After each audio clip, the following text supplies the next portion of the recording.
إن الحمد لله نحمده ونستعينه ونستغفره ونعوذ بالله من شرور أنفسنا ومن سيئات أعمالنا من يهده الله فلا مضل له ومن يضلل فلا هادي له وأشهد أن لا إله إلا الله وحده لا شريك له وأشهد أن محمدًا عبده ورسوله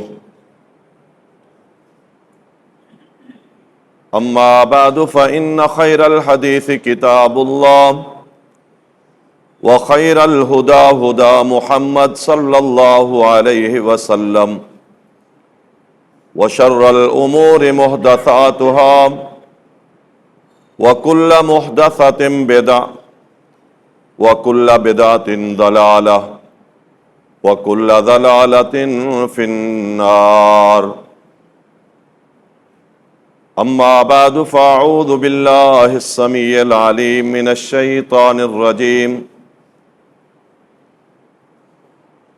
ربنا اغفر لنا ذنوبنا وثبت أقدامنا وانصرنا على القوم الكافرين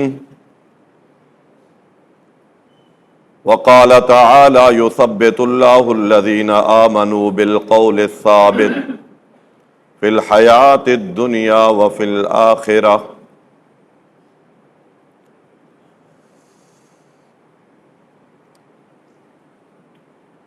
اللہ تبارک و تعالیٰ نے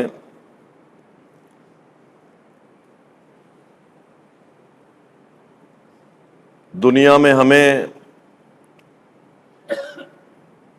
اخروی کامیابی کے لیے جو رہنمائی فرمائی ہے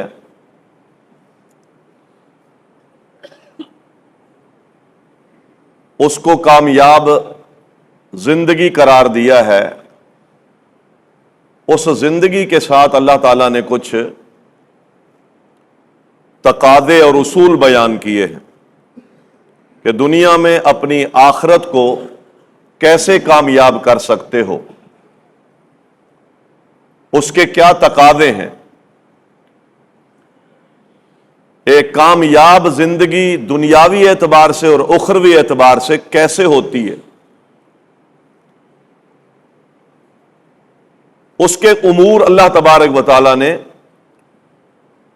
دین اسلام میں بڑی وضاحت کے ساتھ بیان کیے۔ کامیاب زندگی چاہے اس کا تعلق دنیا سے ہو یا آخرت سے ہو،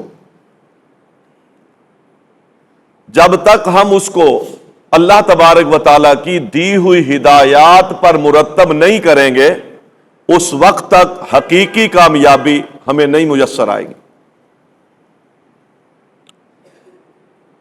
رسول اللہ صلی اللہ علیہ وسلم کی زندگی ہمارے لیے بہترین نمونہ ہے۔ دین کی جو تعلیم ہے اور اس کی منظم تربیت ہے، یہ بھی ایک بہترین نمونہ ہے۔ دنیا میں جتنے بھی اسلام کے علاوہ مذاہب اور مسالک ہیں، انہوں نے ضابطہ اخلاق خود طے کیا ہے،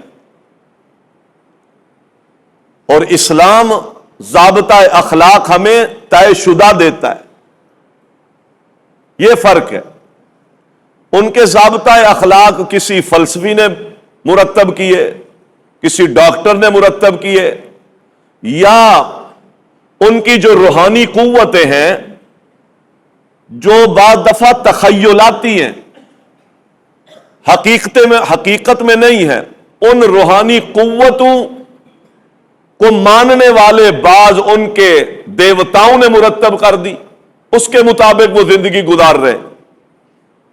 لیکن اسلام ایک مکمل ضابطہ حیات، ایک ایسا دین ہے کہ اللہ تعالیٰ نے سارے نظام زندگی ہمیں مرتب کر کے دیے۔ ہمارے اسلام کی ایک سند ہے۔ ہمیں بات کس نے پہنچائی؟ محمد مصطفیٰ نے پہنچائی۔ اللہ نے بتایا ہے کہ یہ نبی ہے اور اس پر ہم نے وحی نازل کی ہے، اور اس نبی کی ساری زندگی تمہارے لیے نمونہ ہے، اور یہ نبی کس کو فالو کرتے؟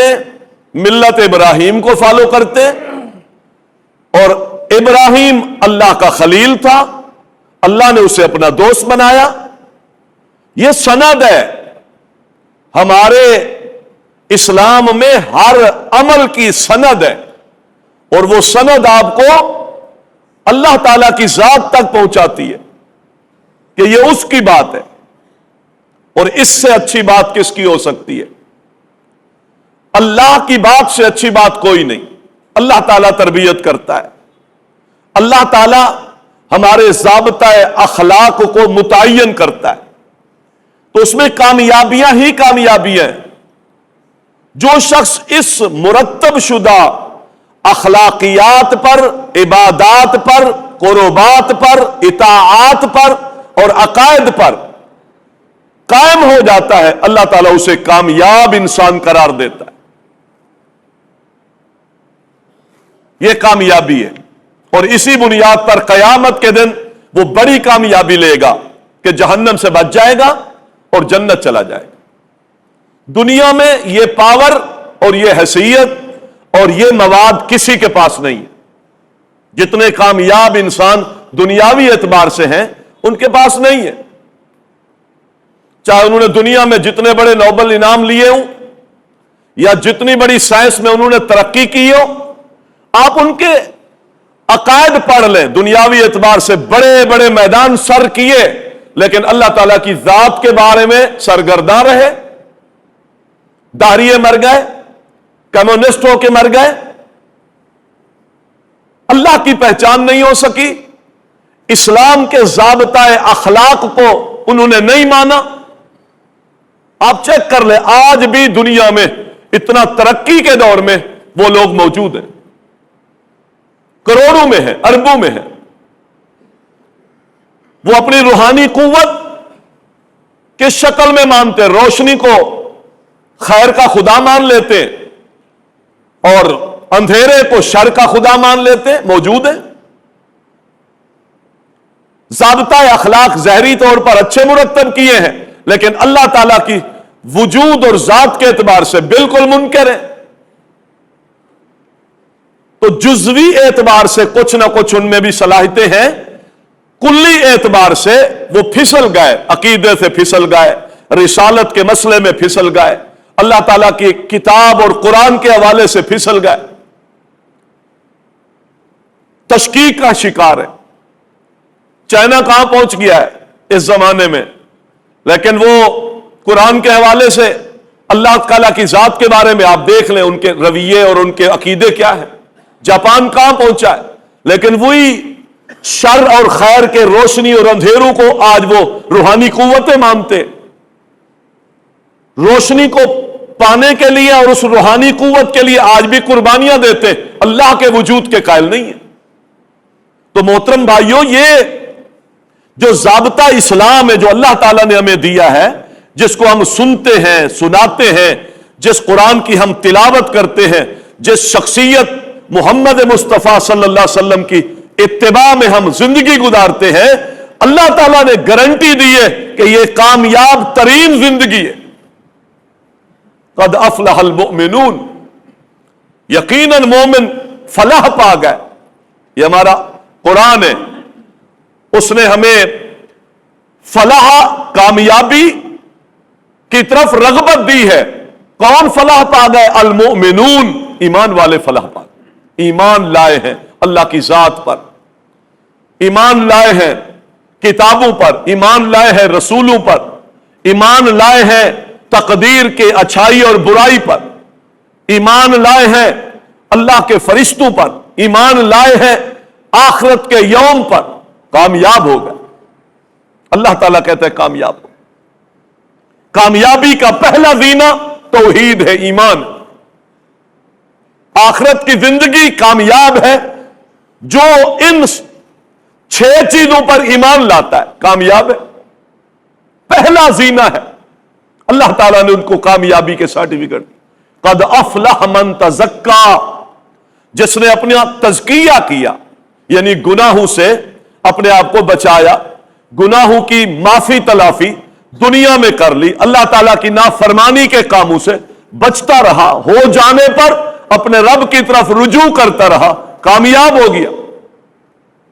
یہ وہ زینہ ہے، کامیاب زندگی گزارنے کے اصول ہیں یہ، توحید، تقوی، کامیاب زندگی گزارنے کا اصول۔ اللہ تعالیٰ نے براہین ہمیں دیے، یہ دلائل ہے سارے، اور ساتھ ساتھ عقل دیے۔ عقل کو استعمال ان برہان میں کرنا چاہیے، اپنا احتساب، اپنا محاسبہ ہمیں ضرور کرنا چاہیے، کیا کھو رہا ہوں اور کیا پا رہا ہوں، اس کے مقابلے میں خواہشات ہیں اور اس کے مقابلے میں ضروریات ہیں اور اس کے مقابلے میں مفادات ہیں۔ ان سے بالا طاق ہو کر اللہ نے جو فہم، فراست، عقل دی ہے، اس عقل کو ان براہین میں استعمال کر کے اپنا تجزیہ اور اپنا محاسبہ ہم سب کے لیے ضروری ہے۔ یہ عقل اللہ نے اسی لیے دی۔ عقل استعمال تو ہوئی ہے لیکن ان امور میں استعمال نہیں ہوئی۔ عبداللہ بن مبارک رحمہ اللہ سے ایک شخص نے پوچھا کہ سب سے قیمتی چیز جو دنیا میں انسان کو ملنی چاہیے وہ کیا ہے؟ فرمایا عقل ہے، عقل ملنا چاہیے۔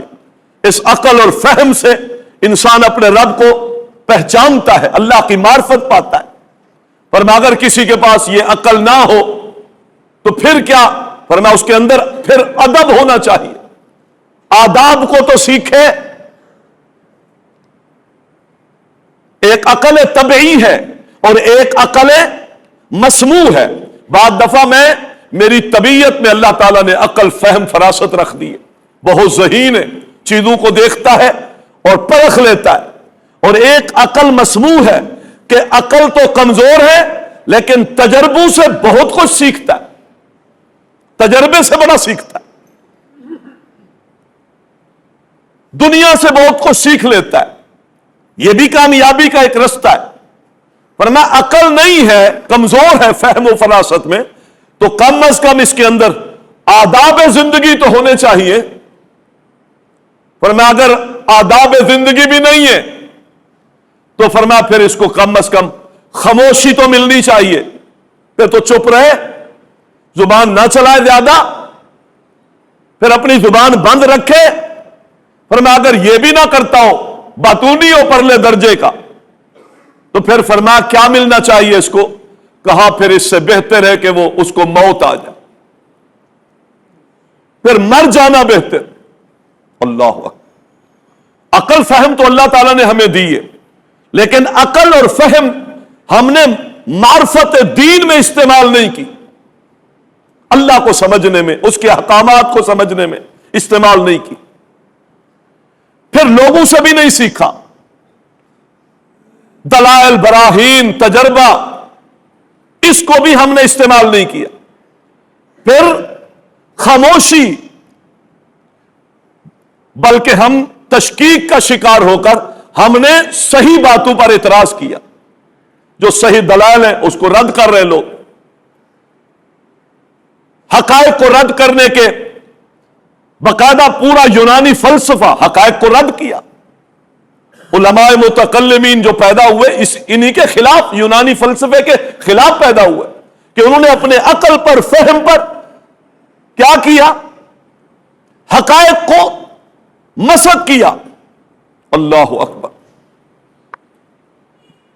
وہ جو یہودی کے گھر میں پیدا ہو کر عیسائی بنا، آئنسٹائن، وہ کیا تھا؟ وہ کہتا تھا یہ مذہبیت کوئی چیز نہیں ہے، اس عقلیت اصل ہے، عقل اصل ہے، سائنس اصل ہے، اس لیے ہم مذہب کو نہیں مانتے۔ آج دنیا میں ملحدین کی تعداد کو دیکھیں، ملحد کہتے ہیں لا دینیت میں گھس جانے والا، دین سے رستہ موڑ کر ٹیڑھا ہو جانے والا، یہ ملحد ہوتا ہے، بے دین قسم کا، پرلے درجے کا۔ اور اس بے دین ملحدین میں منکر خدا بھی آتے ہیں، منکر رب بھی آتے ہیں، اور اس سے چھوٹے درجے کے بھی ملحد لوگ موجود ہیں، آج وہ اپنی عقل کو اور سائنس کو بنیاد بناتے ہیں اور وہ کہتے ہیں کہ یہ دین، یہ مذہب ان مولویوں نے، ملاؤں نے ایک دائرہ کھینچ رکھا ہے جو صدیوں سے چلا آ رہا ہے، لوگوں کو اس میں بند رکھتے ہیں، یہ دقیانوسیت ہے، لہذا ہم اس دین کو، اس شریعت کو، ہم اس اسلام کو ماننے کے لیے تیار نہیں ہے۔ جو عقل اور فہم کے فیصلے ہیں وہ اصل حقیقت۔ آج ملحد پیدا ہو رہے ہیں، طرح طرح کے سوالات اور پروپیگنڈا، ذہنوں کے اندر تشکیک پھیلانا، شک و شبہات کا شکار کرنا، یہ آج ہماری یونیورسٹیوں میں، کالجوں میں، آج ہمارے بڑے ہائی لیول طبقے میں یہ ساری بیماریاں آج بڑی تیزی کے ساتھ پھیل رہی ہیں اور ہم اس کا کوئی سد باپ نہیں کر۔ ہماری اولادیں ادھر جا رہی ہیں، ہماری نسلیں ادھر جا رہی ہیں جو ملحدانہ عقائد اور ملحدانہ سوچ کی طرف گامزن ہیں، اور ان کے لیے ہم نے اس شعور کی طرف کوئی راہیں فراہم نہیں کی۔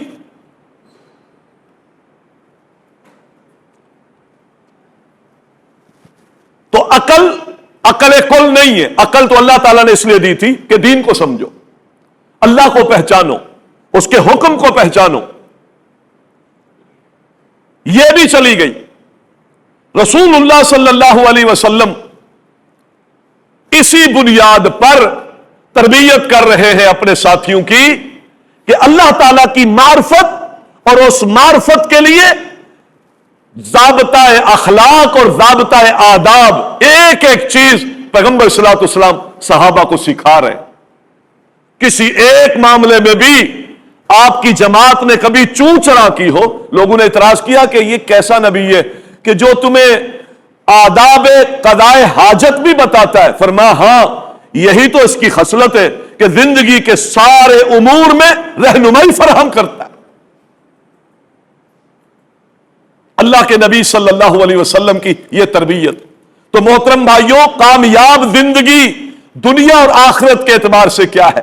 انتظار نہ کریں اس بات کا، دنیاوی علوم، فنون، دنیاوی ترقیاں اور دنیا کے اندر اپنے عقل اور فہم کو حرف آخر سمجھ کر اپنی زندگی کا طور طریقہ اور نظم و ضبط اپنی مرضی سے منسلک کرنا، یہ ہمارا حق نہیں ہے، اور اس کے لیے بے دینی کی راہ چلنا۔ رسول اللہ صلی اللہ علیہ وسلم نے تنبیہ فرمائی، هل ينتظر احدكم، لوگوں کیا خیال ہے، ابھی اس بات کا انتظار کر رہے ہو؟ الا غنن متغیا، کسی دولت کا انتظار کر رہے ہو جو تمہیں باغی بنا دے؟ او فقرا منسیا، یا دولت مند ہو تو کسی غربت کا انتظار کر رہے ہو جو زندگی کو فنا کر دے، زندگی کے احوال کو تباہ کر دینے والے فقر فاقے کا انتظار کر رہے ہو؟ یہ انتظار نہیں، یہ ہمارا منہج نہیں ہے، یہ ہماری سوچ نہیں ہے، یہ ہماری فکر نہیں ہے، اسلام نے اس کو کاٹ پھینکا ہے۔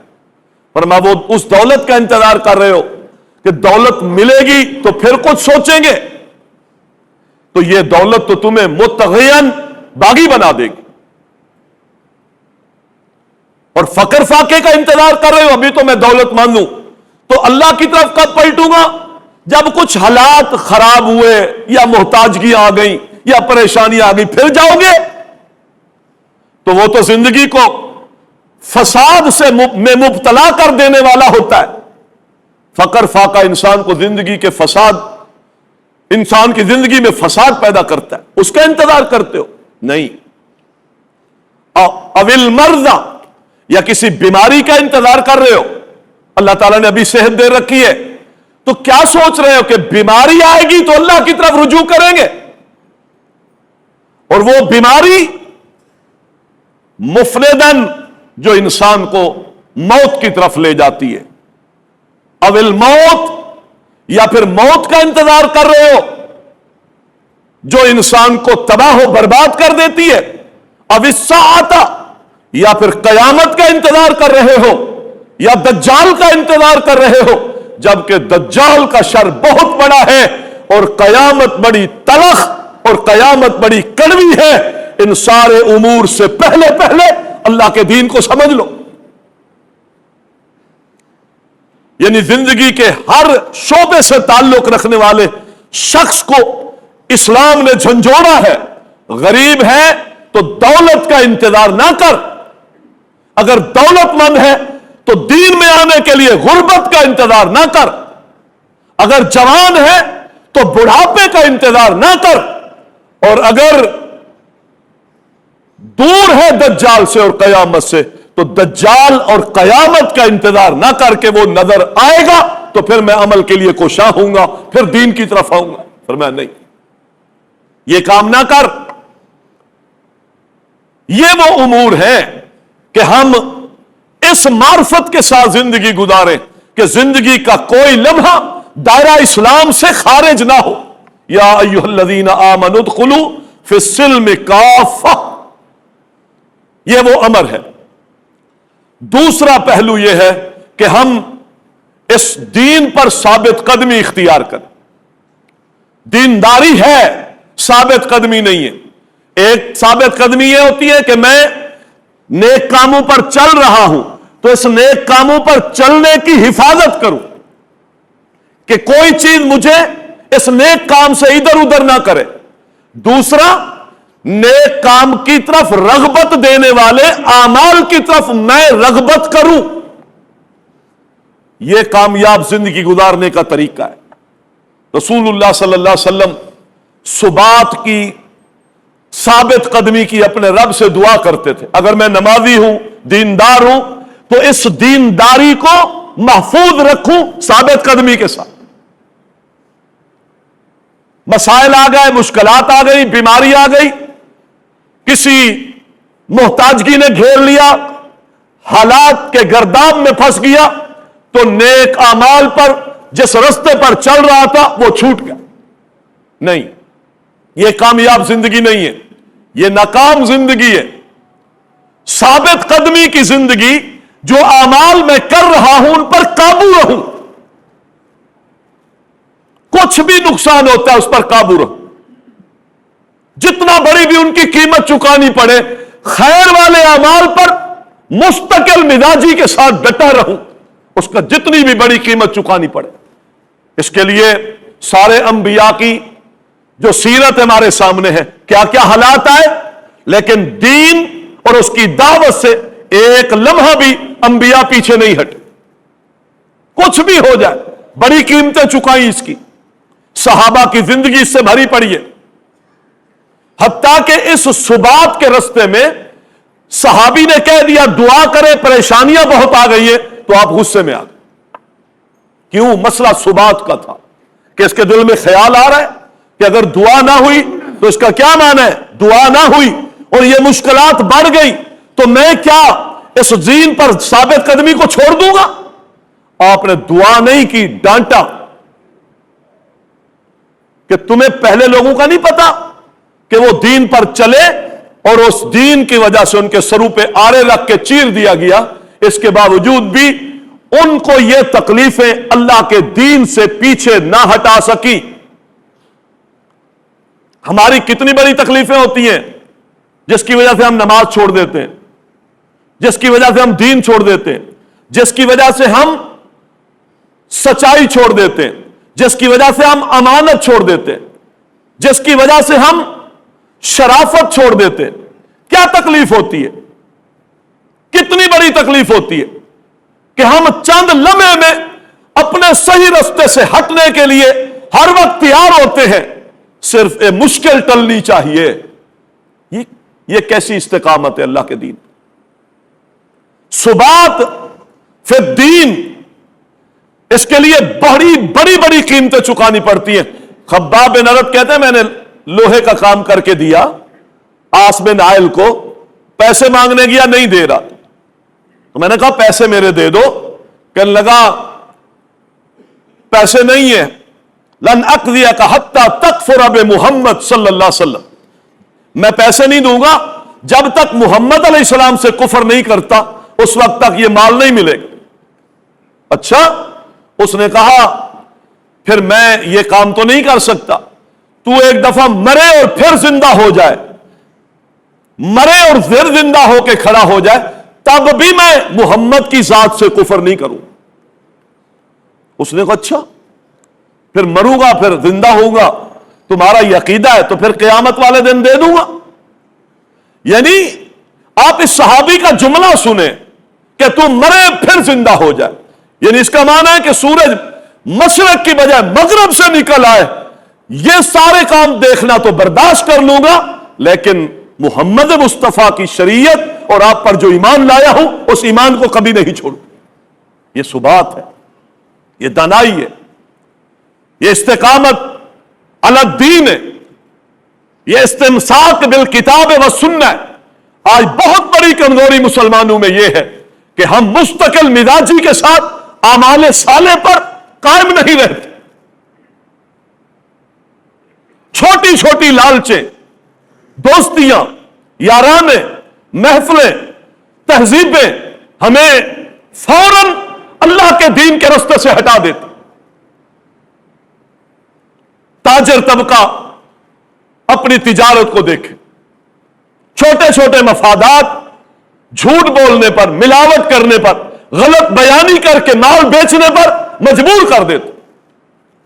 مارکیٹ کی روٹین ہے، اس روٹین کے مطابق جو اعمال ہو رہے وہ گناہ ہے، لیکن وہ تاجر اچھا بھلا نمازی بھی بعض دفعہ اس روٹین کی رستے میں بہہ جاتا ہے اور کہتا ہے یہ مارکیٹ کی روٹین ہے، کیا کروں؟ تو کیا استقامت اختیار کی؟ یہ کیسی استقامت؟ اور جی پورا معاشرہ ہے، پورا معاشرہ تو مصر کا بھی گندا تھا، مصر کا معاشرہ بھی تو گندا تھا، لیکن مصر میں اکیلا یوسف ڈٹ گیا۔ قرآن نے کیوں بیان کیا؟ اکیلا یوسف، جیل جانے کی دھمکی، میرا تو اتنا ہے نا کہ مال نہیں بکے گا، گاہک نہیں آئے گا، کم مال بکے گا، اس کو تو ساری وہ عزیز مصر کے محل کی ساری پرتعیش زندگی چھوڑنی بھی پڑی، اور اس کو پتا تھا چھوڑنی پڑے گی، اور اس کے ساتھ ساتھ جیل بھی جانا پڑے گا۔ تو اس ساری چیز کی پرواہ نہیں کی، انہوں نے کہا جیل ڈال دیں گے۔ رب سے کہا اللہ مجھے جیل قبول ہے اس بات سے جس گندگی کی طرف مجھے یہ بلا رہی ہے، یہ گندگی قبول نہیں ہے، یہ ثبات ہے۔